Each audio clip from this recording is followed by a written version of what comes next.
Salut à tous et bienvenue pour une nouvelle vidéo. Et après le premier épisode des histoires les plus tristes de Once Upon a Time sur Blanche-Neige et Maléfique, cette fois-ci pour le deuxième épisode, on va parler de l'histoire la plus triste selon moi. Donc regardez bien cette vidéo jusqu'au bout et n'hésitez pas à me dire quelle est votre histoire de Once Upon a Time la plus triste. Et on commence tout de suite, c'est parti.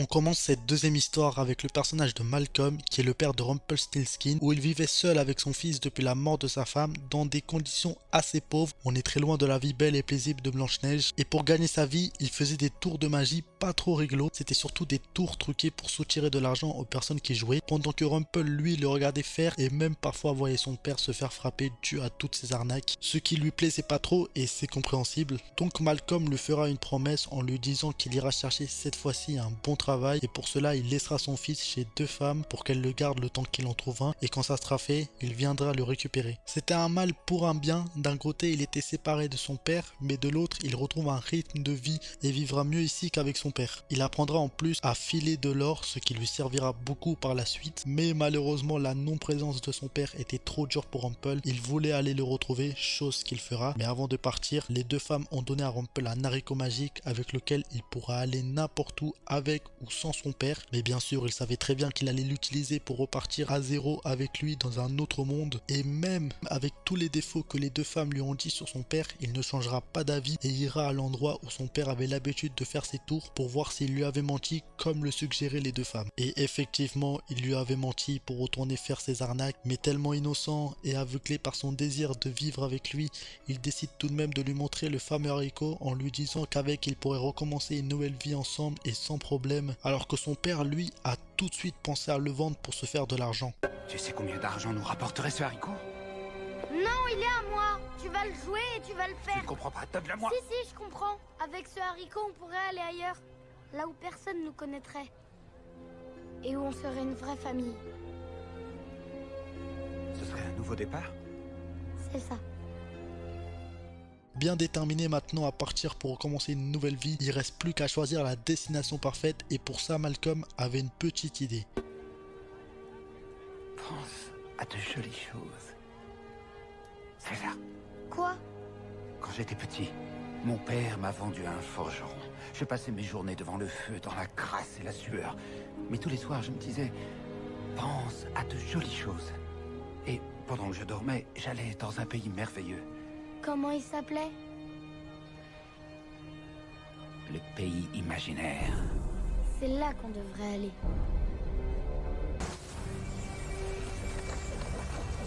Je ne sais même pas si ce pays existe.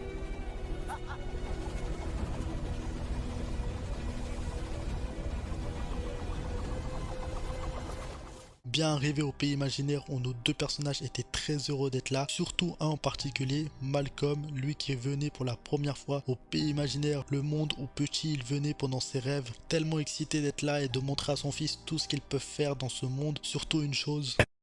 Il s'empressera d'emprunter de la poussière de fée pour montrer à son fils comment voler, mais cela ne fonctionnera pas.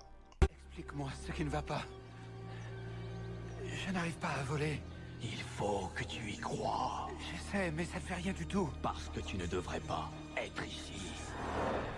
Ce que cette mystérieuse ombre lui fera entendre, c'est que le pays imaginaire est un monde conçu pour les enfants et non pour les adultes. Seuls les enfants peuvent venir dans ce monde, chose que Malcolm comprendra, mais un peu trop.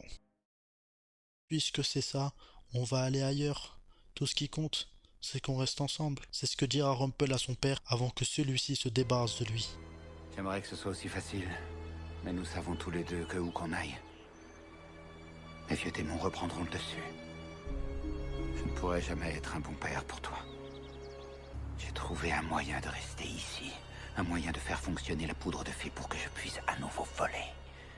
Comme quand j'étais un petit garçon. Comment? En me débarrassant de ce que je traîne comme un poids. Toi.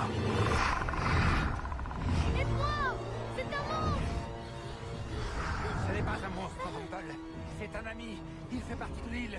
Quand j'aurai fait ce qu'il veut, que je t'aurai abandonné, il fera partie de moi aussi. Aide-moi, il va me prendre! Je n'ai pas le choix.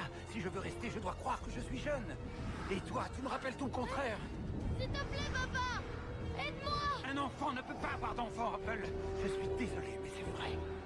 Arrête de résister. On sait tous les deux que tu seras mieux sans moi. Je n'étais pas fait pour être père.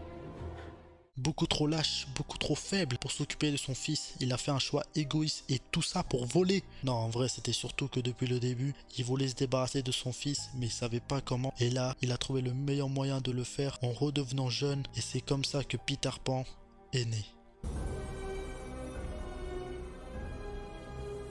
N'hésitez pas à me dire quelle histoire a été la plus triste entre celle-ci et la première que j'ai faite. Et moi, je vous dis à la prochaine pour une nouvelle vidéo sur Once Upon a Time. Ciao!